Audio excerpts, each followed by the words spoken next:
Dit is 2026 en ek en Karen wil elkeen wat luister na hierdie boodskap, wil ek 'n fantastiese nuwe jaar toewens. Dis ons eerste Pitkos vir die jaar en ek wens en ons gebed is dat hierdie jaar 'n geseënde jaar sal wees en dat God met jou sal wees. Weet jy, ek dink aan een van die bekendste stories in die Bybel. In Genesis 6 lees ons van Noag en sy ark. En dis een van die groot stories in die Bybel en dit is so inspirerend en daar's soveel lesse te leer, maar daar's iets wat ek nog nooit aan gedink het nie. Die grootsheid van Noag en die ark is nie die vloed wat gekom het wat deur God bepaal is nie, die waters wat uit die grond uit aan die hemel uit en uit die fonteine uit opgekom het nie, maar dit was die ark self gewees. En in Genesis 6 lees ons dat God vir Noag hierdie opdrag gee om in spesifieke detail hierdie ark te ontwerp. Hy gee vir hom wat die hoogte moet wees, wat die breedte moet wees, wat die lengte moet wees, wat se hout om te gebruik, wat om te gebruik om hierdie ark te seël teen die water. Hy gee vir hom opdrag, wie moet binne in hierdie ark wees. Maar daar is een belangrike faktor in hierdie en een belangrike detail in hierdie ark, in hierdie proses van bou van hierdie ark.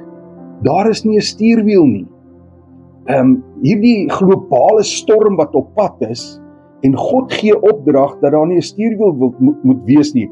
En as dit dalk ek was wat die ark moes gebou het, sal ek hom iewers dalk daar ingesit het, 'n seil of 'n engine of wat ook al, dat daar net iets is waar ek beheer kan hê oor hierdie groot vaartuig, waar ek net beheer kan hê, beheer om te kyk dat ek weg van die rotse af moet beweeg, of weg van die golwe af, of kyk vir droë land, maar God gee vir Noag hierdie opdrag, om hierdie vaartuig te bou sonder 'n stuurwiel. En weet jy wat? Die ark was nie gebou om bestuur te word nie vir navigasie nie, maar om te dryf op hierdie waters.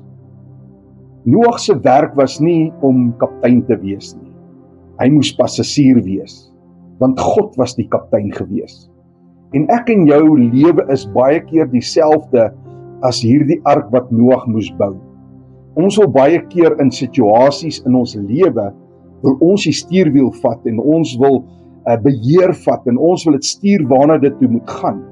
Maar God wil vandag vir jou sê, doen presies wat ek vir jou sê om te doen, soos Noag gedoen het, presies die hoogte, breedte, lengte, diepte, en presies wat ek vir jou beveel om te doen, doen dit, en dan gee jy vir my oor. Dan gaan sit jy in jou lewe en ek sal jou lewe stuur na dit wat ek vir jou beplan. In hierdie nuwe jaar wat voorlê, wil ek jou aanmoedig dat jy jou planne, jou gedagtes, jou hele lewe sal oorgee aan God se beheer. Hy is die skepper van die eindes van die aarde. Hy het die sterre gemaak, hy het die diep blou see gemaak. En as ons dit gaan oorgee vir hom, as ons geloof in hom gaan hê, as ons vertroue in hom gaan hê, gaan jy 'n 2026 hê wat een vir die boeke is. Wat een gaan wees waar jy gaan getuig en sê, weet jy waarlik God was met my. Vat die les uit Noag se boek uit en sê, Here, ek gaan my ark, my lewensark vir u oorgee. Op hierdie lewensoseaan gaan ek beheer oorgee en God gaan met jou wees tot aan die einde van hierdie jaar en die res van jou lewe.